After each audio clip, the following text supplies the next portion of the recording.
The Profile.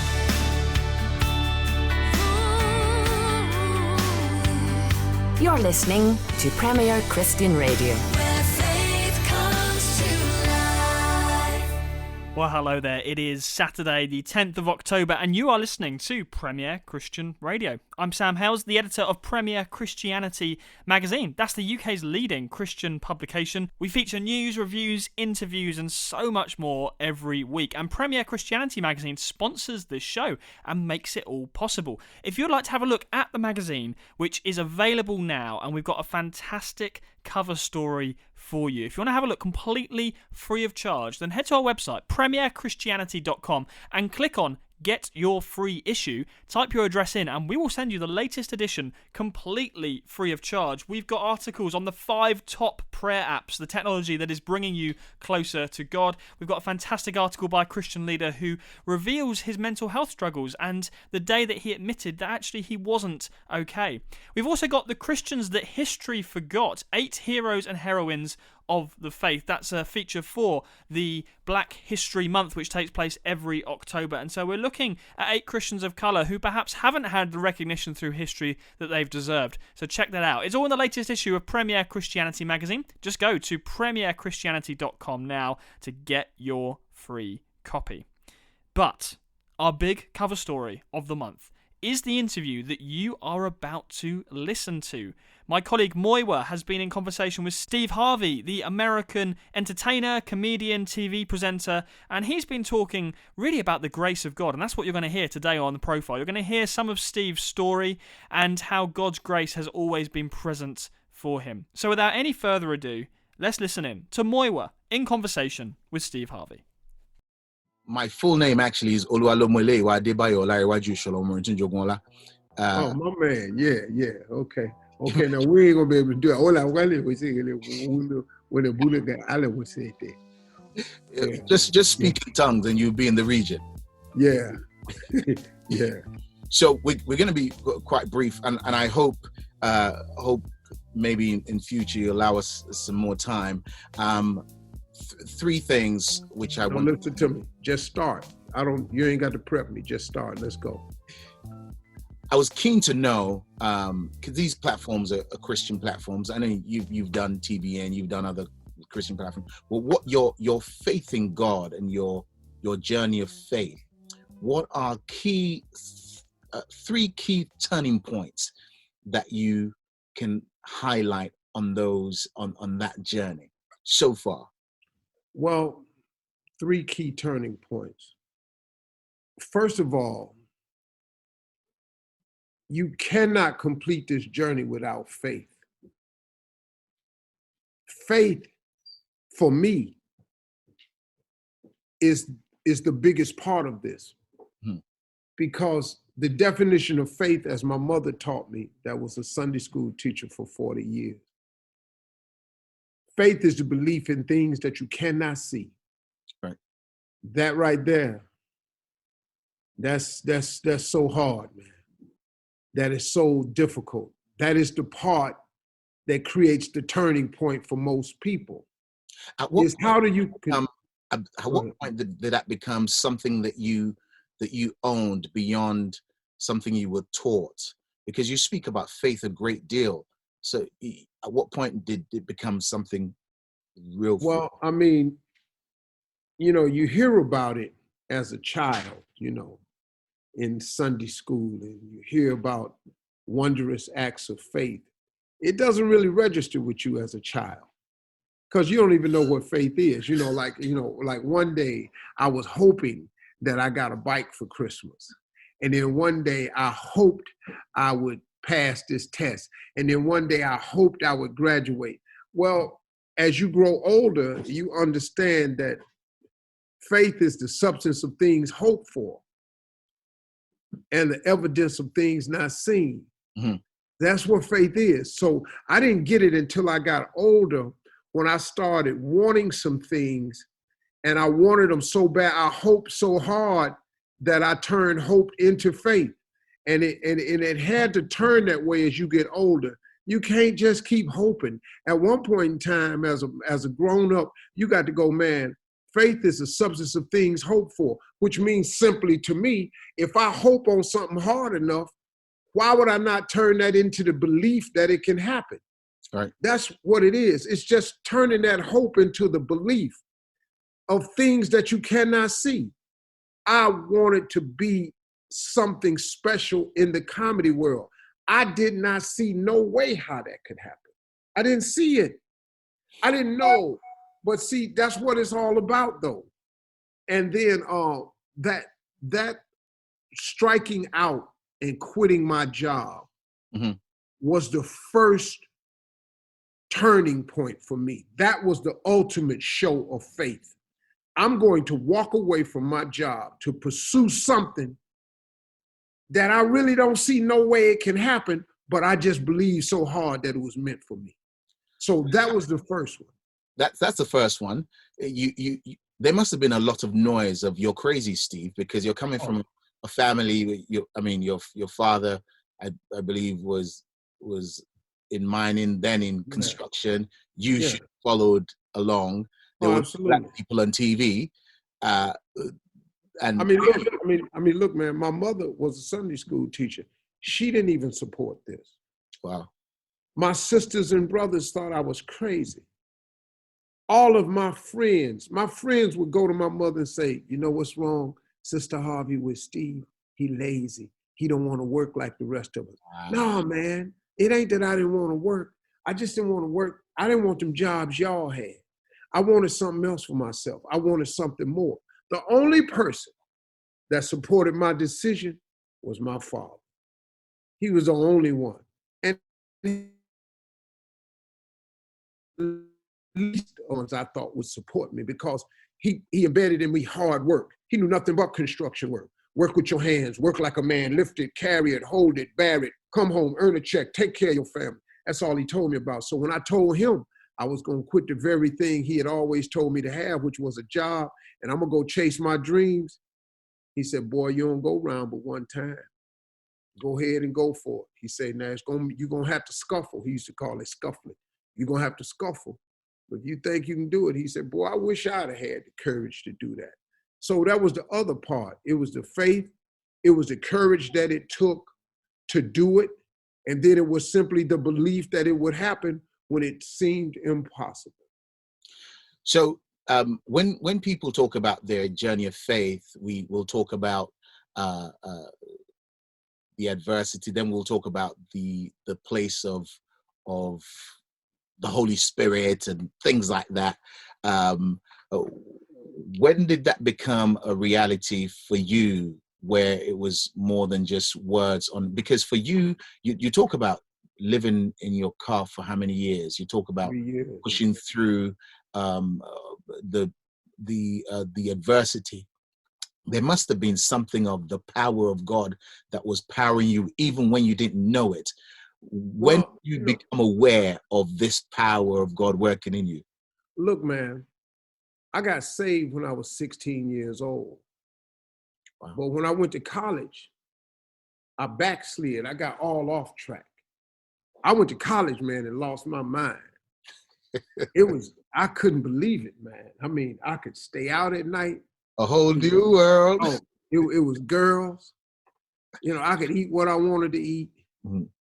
Man, I went to college and lost my mind. I lost my mind, and at the same time, I found myself. That's really crazy, because there was a girl in college named Ida Washington who told me, she said, "Steve, you don't even belong here." She said, "You something special. This place has nothing to offer you. College can't even teach you anything." And hey, man, she was 100% correct. I had no business in college, because what I dreamed of, college can't even begin to teach me what I've become. Wow. There's not a course that they offer at a university nowhere in the world that can get me to where I am today. And she told me that. And that was a critical point for me. But so I found myself while I lost myself. I was so lost, man. I stopped talking to God about my decisions. I was just doing what I want to do. And when I was homeless and living in the car, that it kept tapping me on the shoulder. God kept speaking to me. I'm still with you, man. You ain't paying me no attention, but I'm paying you some attention because I got something for you. You're not inquiring with me anymore. You're not confiding in me anymore. You're not even talking to me on a regular no more. But I still love you and I got something for you. When you get through tripping, I'm gonna be right here. So when I turned to find him again, it wasn't hard. He was there. So in my homelessness, I started going, okay, God, what you want me to do? And he said, you're doing it. He said, I just want you to talk to me. See, and what I learned about Christianity then was God don't require you to be perfect. You're not going to be that. He said there wasn't none perfect, no, not one. But he does require you to be consistent. At least talk to me. When you slip and fall and you get off track, man, can you just at least still talk to me? I know you're going to fall and get off track. That's what I'm here for. I got this thing called grace for you, man. I'm going to let you get up. How did you know his voice different from, because a lot of people, I don't know, is it me? Is it something? How do you know God's voice in the middle of that? Because my mother used to say it to me, and then a minister named Bishop Kenneth Olmer taught it to me. God's voice has no sin in it. See, when you ever hear people talking about Olmer of Faithful Central? Yeah, Wow. man. He told me, he said, God's voice has no sin in it. And then I remember my mother saying it as a child when I was doing God don't tell you nothing wrong. But she said it that way. But he said God's voice has no sin in it. So when you hear people come up to me, God told me, wait a minute. He ain't mentioned it to me. God told me to come down here. I'm going to straighten you out because God told me to tell you to. God ain't told you to go down there and straighten nobody out. God ain't never told you to do that. God ain't told you to give nobody a piece of your mind. God ain't told you that, man. So as I was hearing these things, I remember my mother saying it. And then when I got older, Bishop Olmer made it really clear for me. But God ain't going to tell you nothing wrong. Go over there and sleep with her. Go sleep with her. That's your soulmate. Wait. God didn't tell you go sleep with her. He might have told you that was your soulmate, but God didn't tell you go sleep with her. You did that yourself, dog. Yeah, that was your decision. You don't put that on the Lord. He clearly got some rules set in place about that, but he got grace and mercy because we make mistakes. And so that's what kept me going in those pivotal moments, because when I got ready to quit, one of my turn back moments, I was sitting on a toilet with the lid down with soap drying on my body that I had washed up at this hotel, but the convention let out and I couldn't go back in there to moisten the towels. I was sitting in this toilet with this soap drying on my body, and I started crying. I said, I'm gonna just go home. And then clear as a bell. He said, if you don't quit, if you get up and keep going, I'm gonna take you places you never dreamed you'd go. Wow. And he's been good to his promise. You know, I mean, there's so much I want to ask you about that. I want to ask you, how do you convey these lessons to your children, and how but you know, we'll leave that for if there is ever another time. Current projects that you're working on. Well, hold on one second. I'm gonna give you that, because I think what you're driving at is important. Talking to your children as a man of faith is difficult because they don't hear you right away. Every parent struggles with the same thing with their children. They just don't hear you right away. You know, they've heard you talking to them so many times over the years. Here come daddy again, got something to say. He always got a message and a lesson. I just want to do my thing. Well, your thing gonna get you in trouble. Mm-hmm. And all I try to do is help my children head off some of the trouble. But you can't. They got to go through life just like you do. They got to bump their head. They got to make mistakes. And the trouble with talking to young people today is they've got this instrument called Google. And they think if they Google it, that means they know it. And so I was talking with my kids the other day. With all of the stuff I have in my head, all of this knowledge and wisdom and things I've gone through, and I'm trying to talk to them. And every time we get in a debate, they get on their smartphone and they Google the information. I said, you know something, y'all? I said, Google got y'all stupid now. Ooh. I said, Google got you where you don't even know how to research and go through nothing. You think if you Google it, you know it. My daughter and son looked at me and said, Dad, you can Google anything. I said, no, you can't. They said, Dad, name one thing you can't Google. I said, experience. Oh. Google it. See what you come up with. I say, to get experience, you got to live it. And what I'm trying to tell y'all, man, is I done lived it. I can save you some of this pain. But every last one of my kids have come back and said, Dad, you told me. Wow. You told me. And I told them. And it's hard talking to your kids after you've been down that road and you see them headed down that road and you try to convey it to them and you telling them the right thing because you love them so dearly and you don't want them to bump their head. But as a man of faith and a parent, sometimes I just have to let them go. Mm. You got to get your head busted open down to the white meat before you get this message. So go ahead, knock yourself upside the head. Now I'm gonna be here.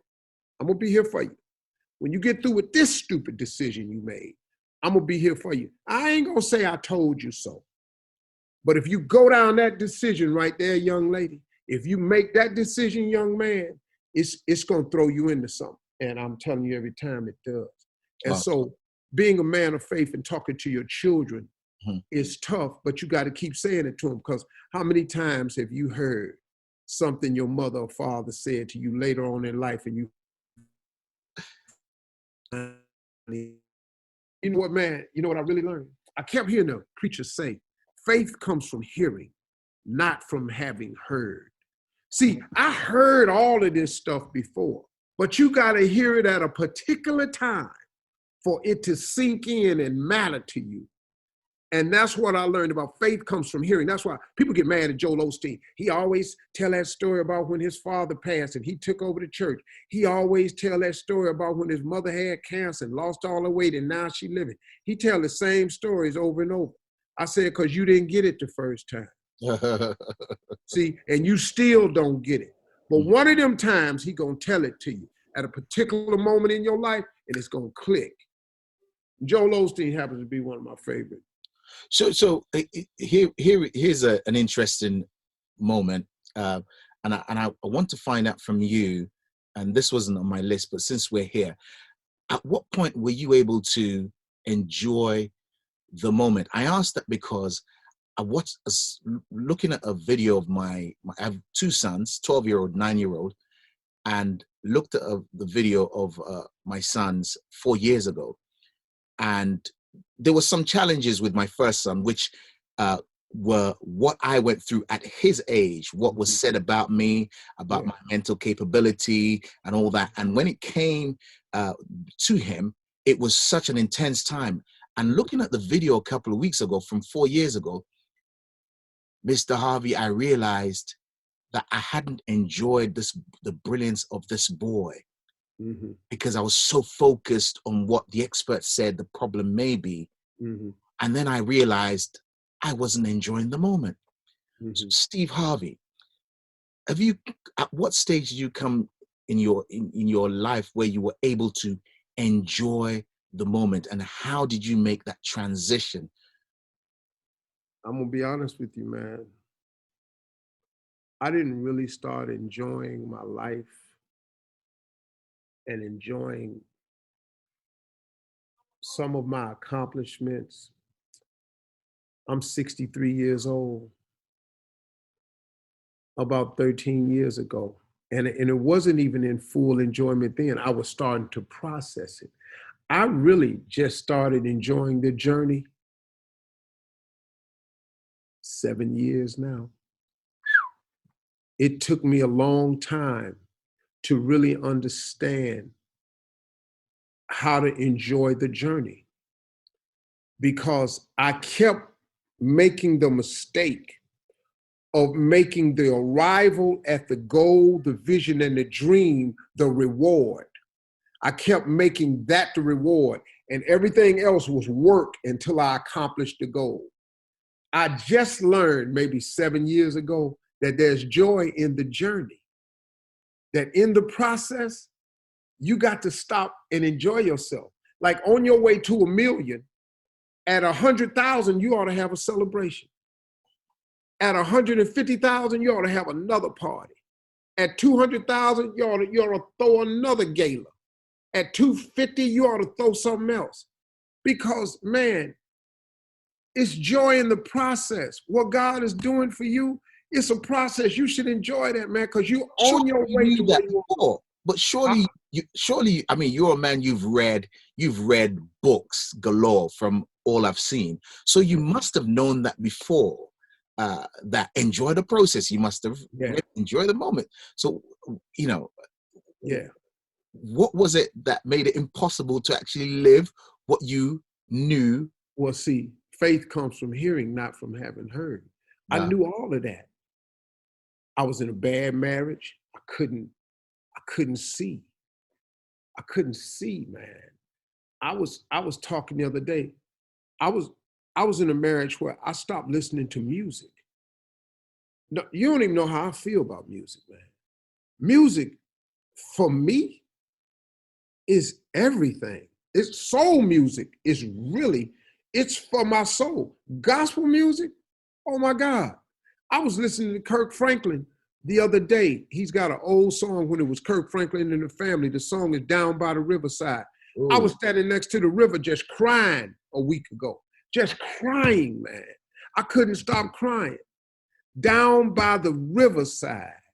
There's healing at the riverside. There's a blessing in the down by the riverside. I looked at what all God had done for me, and I couldn't stop crying. But when you're in a dark space, man, I'm just trying to figure, I was waking up every day, man, just trying to figure out how I'm gonna survive today. I ain't got time to listen to no music, man. Every time I got in the car, I needed that radio off so I could try to think of a way out. But see, I couldn't do that. And then ever since Marjorie came along, man, I got back to listening to music. Ever since 2005, man, I started getting back to listening to music. I started dreaming again. I started taking time out to enjoy. And, look, man, I'd love to be a billionaire. But so now that I know that's my goal, you think I'm mad where I'm at? Nah, man, I ain't even close to $1 billion. But I ain't where I was either. Do you want to stay informed on the best of what's happening in the UK church today? Premier Christianity magazine is for you. The UK's leading Christian magazine is published every month and features interviews with Christian leaders, in-depth reporting, reviews, columnists, and loads more. And best of all, you can try it for free. Head to our website now to request the latest edition worth £5.95 completely free of charge. Visit premierchristianity.com/free sample. Man, I ain't even close to $1 billion, but I ain't where I was either. So guess what? I finally learned how to enjoy the process because I had to get a grip on that. Because I was just going, man, you just working. You taking gig after gig. I do that show. You signing all these contracts, man. Stop. You don't need all that. Stop. My time is, I really want to respect what Tabitha set up for me. And I'm so grateful for the time. You're talking about signing contracts, which is a good moment to talk about Family Feud Africa. And also I'm keen to talk about the mentoring you did. I mean, I had a conversation with Kidron Bryant just yesterday. And hearing about some of the effects of just the conversation with you. And I know there's thousands of young men that you've gone through, so I want to hear about. But Family Feud Africa, what has the experience from what we see? You're having some fun, but what has the experience been like for you? Because you've talked about it being a journey to something of home, meeting people who are not dissimilar to the Black people in America. Yeah. You've talked about you've been the one who has the accent, and then you're having a lot of fun. What's it been like for Steve Harvey? You know, first of all, to go to Africa as an African American, I came away with this understanding. Coming to Africa is like going back home to a place you've never been. Think about that, man. For African Americans, Africa is home. So if you get the opportunity to go there, it's like going back home, but to a place you've never been. How does that happen, man? See, my grandfather was a slave. Hear me now. My father's father was a slave till he was 12 years old. My grandfather was a slave till he was 12. That's my background. I don't know that I'm Ashanti. I didn't know if I was Zulu. So when I went to Africa, I claimed everybody. I'm all of it. Hey, man, I done met the Ashanti king. You know, I've been around Zulus. You know, I identify with those two right away. There are so many others, but I identify with the Ashantis and the Zulus because of the story, their warrior spirit. And I know that's in me. And when I went to the slave castles in Ghana, I could not stop crying. I knew when I fell on my knees in the slave castle and my oldest son was next to me and he fell next to me and we couldn't get up, I knew then that one of my ancestors had been in that room, that he was there and he was laying on me and my son. One of my ancestors was in that slave castle in Ghana, man. I know it like I'm sitting here. Because when I fell on the ground and couldn't get up and could not stop crying, and I looked over, my oldest son, who is now 29, was next to me with the same reaction. He said, Dad, I couldn't even get up. I said, because he was on us. He was laying on us. You all are home. Y'all come to get me. So it was such an elevation. The next thing about being on the continent that made me feel like I've never felt before, for the first time in my life, I was not a minority. Huh. Oh man. Oh man. I was not a minority, man. I woke up every day in Africa so happy because I didn't have to deal with my blackness. I did not have to say, man, I'm black. Wonder who gonna stop me. If the police stop me, they black too. They not just gonna beat me. They not gonna shoot me when they stop me. I was, for the first time in my life, not a minority. I said, man, I said, wow, this how white folks feel? This cool. Wow, this is amazing. You mean they actually get to wake up every day and not be the minority? Oh, it was like, the spirit was rejuvenated. Now, that being said, I wish I could, I'm gonna try to pull this up and show it to you real quick. I didn't know we was gonna get into this subject, so let me try to pull this up right quick and show it to you. This is a picture of my vision board. Let me see. I can't get it to stop rotating, but this is a picture. Let me see if I can get it. I don't know if you can see it. Anyway, let me just show you. There is a picture of Africa right there. Oh, yes, yes. It's been on my vision board for 8 years. Wow. Africa has been on my vision board for 8 years. Wow. Now, this is my new vision board. You can't see it, but I'm already in Africa. Ooh. I've been wanting to come to Africa for 8 years. I just didn't know how I was going to get there and what I was going to do. So when I was sitting at the Diamond Council meeting in Botswana, I had met President Eric Mokwetsi of Botswana, and he and I formed a relationship. I said to myself, I said, man, You know what I ought to do?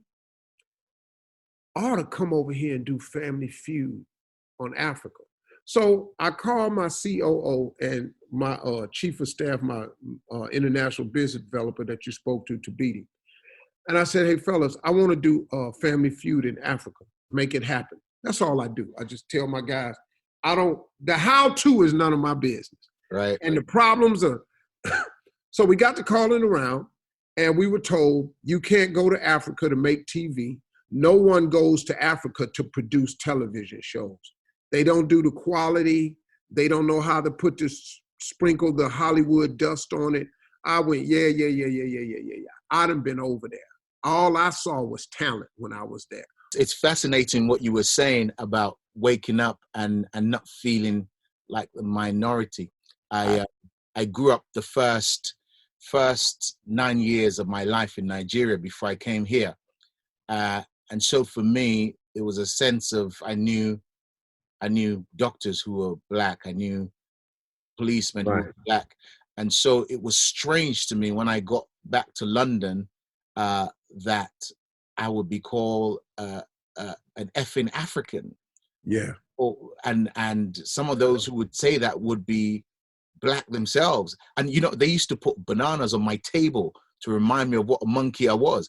But, you know, so it didn't offend me because I was like, okay, and free lunch, so I would eat the bananas. You know, and years later, I realized that there was a different headspace if you'd never grown up around that. Absolutely. And it's a powerful thing, experiencing it, you know, going back. But please continue, sir. You were talking about, you know, you get the word to your team. Let's get it done. I told them to make it happen. Well, they everybody told me you can't shoot TV in Africa.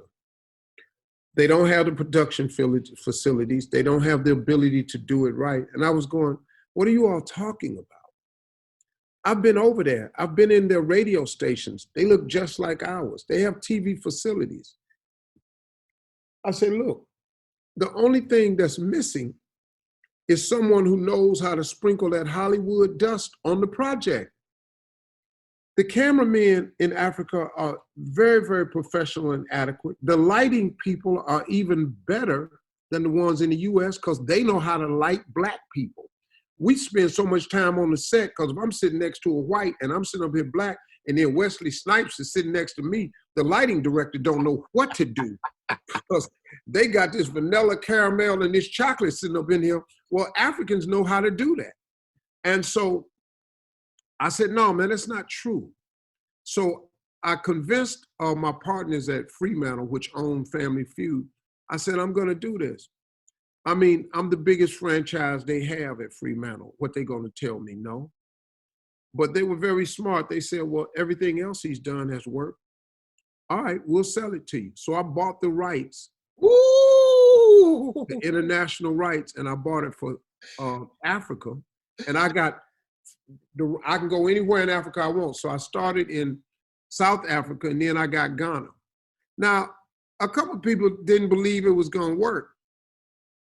But if you know about ratings, we the #1 show in South Africa, and we the #1 show in Ghana every week we've been on since the first week. Wow. And that's because, you know, God gives me favor, man. God gives me unmerited favor and grace. I don't even deserve all he does for me, but he gives it to me. That's why I remember, once again, old people at my church used to sing, all I want is a little more grace, a little more grace. That was a song. And I didn't understand that growing up, but I sure get it now, though. So, Grace. Mr. Harvey, is it possible then? I mean, since 2017, you started your company, and then this acceleration to ownership, which is a big, big thing. Yeah. And but it's a combination of the decades of experiences that you've had. Yeah. Is it possible for the young men that you're mentoring, is it possible for them to get that lesson without having done the time that you've done? Well, listen, you can expedite it a bit by learning the principles of success. You can expedite it by avoiding some of the pitfalls. But the problem is if you duck this pitfall, you might not duck the other one. And then you got to realize that your timing and God's timing is two different timings. And so what I try to embed in the young person who wants to be successful, Mr. Harvey, I want to be you. Well, you're not going to be me, because you're not going to be on the same path I've been on. But you can be who God made you to be. And that's going to be plenty sufficient if you just get on the path that God has designed for you.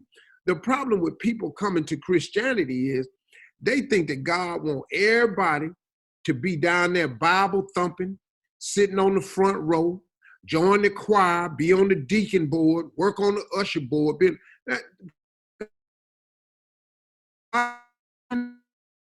He got different paths for all of us. My job is not to sit inside of a church building and take people at the door and stand up. God made me international. He made me global. He put me on a platform where I can spread his message in ways that other people don't have the opportunity to. You know, I talk about God on Family Feud. I don't care what you feel about it. No, but you know, the reality is you speak to an audience, you speak to more people about God than most pastors will see in their lifetime. You speak to more people about God in a couple of episodes. The YouTube clip goes around the world 3-4 times over. You preaching the gospel, yet pastor and the elder is sitting in front of 60 people, 120 people for 5 years. So we need Christians as doctors. We need Christians as firemen. We need Christians, as and then, you know what? We need Christians that help the layman man understand that this is not a perfect walk, that you're not going to be perfect, nor is it necessary to be perfect. Like I tell everybody all the time, I'm an imperfect soldier for Christ. That's what I am. Keyword, imperfect. Other keyword, soldier. Subject, for Christ. Now, if you don't like that message coming from me, then go down to the church and get it another way. If you don't like the way I said it, then pay attention to this dude over here. The mission of mine is to get you to understand that you can be a flawed human being, fraught with a history of mistakes, that you can flunk out of school, that you can be on your second or third marriage, that you can lose everything you've ever owned, that you can be homeless, downright, you can be completely done. And God will pick you right back up, dust you off, and let you try it again. Whoa, that's the message I send as a Christian. I'm not telling nobody to follow me and watch my walk. My walk ain't perfect. See, I still got some stuff, man. I'm telling you, I don't really do good with some things. You know, Christianity is hard. They got some rules that I think is a little bit strenuous. You know, turn the other cheek. But listen, Mr. Harvey, you say that. I mean, one of the things you say, and I've heard you say, and people have laughed, is I'm a cussing Christian, and we all laugh. But I saw a clip of a pastor who was in his full preach the other day, and the poor man cussed. And then he's holding his head. I said, yeah. I guess he's inside all of us. Yeah, you know, and I'm just honest about it, which allows people to go, okay, man, okay, Steve, I feel you. You know, I want to know that you can make a mistake and still make it, because you're going to make the mistake. But like I said earlier in the interview, God ain't looking for your perfection. He's looking for your consistency. I keep getting back up trying to get it right. And then there's some things I'm just struggling to master.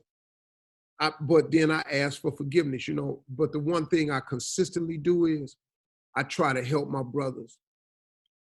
I reach back to the communities. I give. I share. I love everybody that love me. I struggle with the love your enemy thing. I really do. I ain't really good at that. I ain't figured that one out. Because pretty much if you can't stand me, then, well, okay, cool. Tie skull partner. Don't come over here and ask me for nothing. But that's the flawed side of me. But I'm working on that. Well, sir, just a song that we've been singing, a few of us have been singing, and I love the Lord. I've been saying for years, a song we've been singing the last few days is by Toby. Try Jesus, don't try me, because I throw hands. Try me, please don't try me. Try Jesus, because I fight. I'm telling you, man, that's my theme song. I done sang it on my radio show for 3 days now, every time the show opens.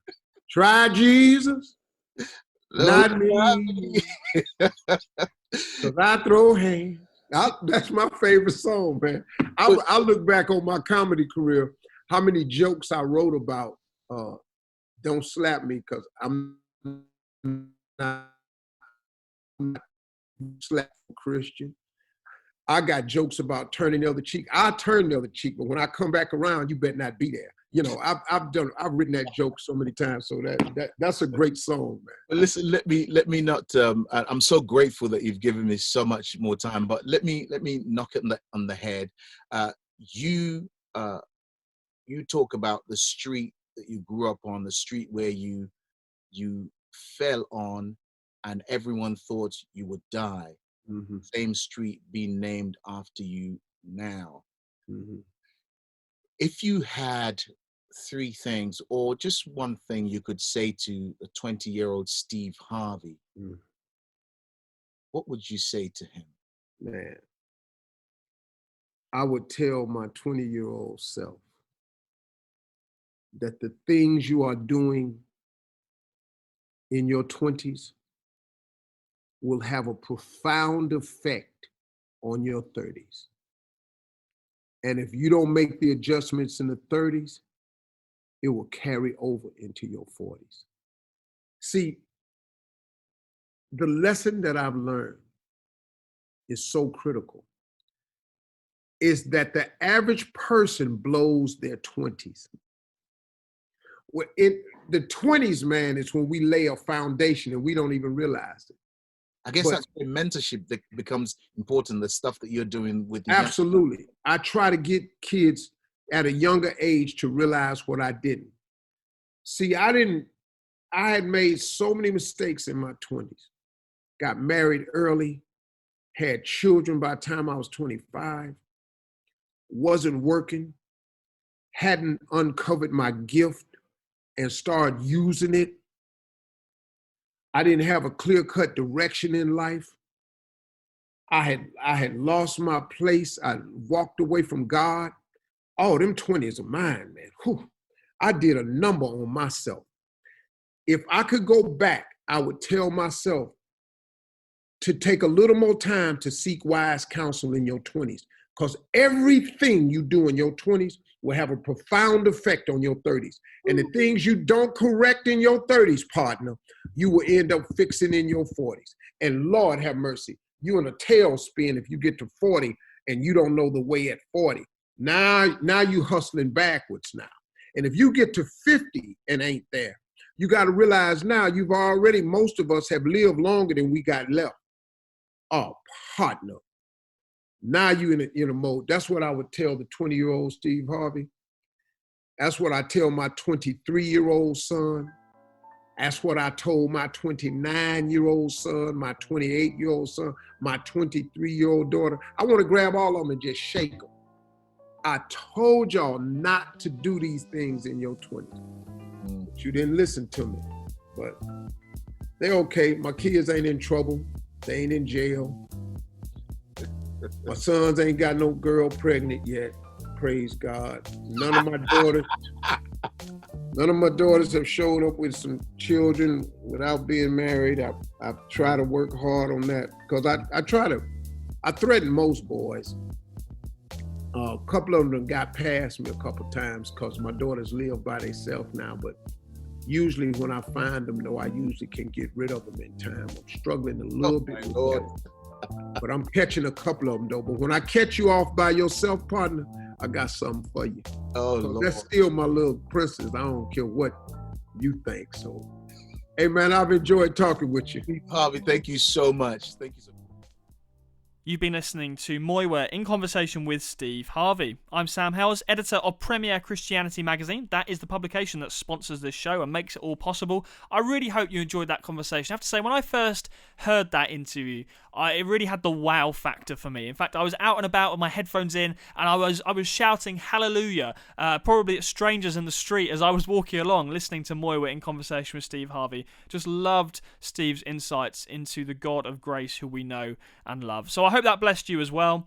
When I heard that interview, I thought, this is so good, we've got to use it in the magazine. So if you pick up the latest copy of Premier Christianity magazine, you'll see Steve Harvey is on the front cover. He's our cover story, and you'll actually be able to read that interview that you've just heard. So perhaps you'd like to read the interview and revisit in written form, or perhaps you know someone who might be blessed by that interview. Well, why not check out Premier Christianity magazine? It's there in print form. You can get a free sample copy now if you head to premierchristianity.com. And the other thing I wanted to let you know is that this show is now available as a podcast. That means that you can access past episodes of The Profile. We've had well over 150 different Christian leaders from all walks of life come on the show, and myself or other colleagues have interviewed them to hear more about their life story. And you can access all of those right now on The Profile podcast. Just search for The Profile wherever you normally get your podcasts from, or head to premierchristianradio.com/The Profile. That's all we've got time for here on Premier Christian Radio. Thank you so much for joining us, and we'll see you same time, same place next week.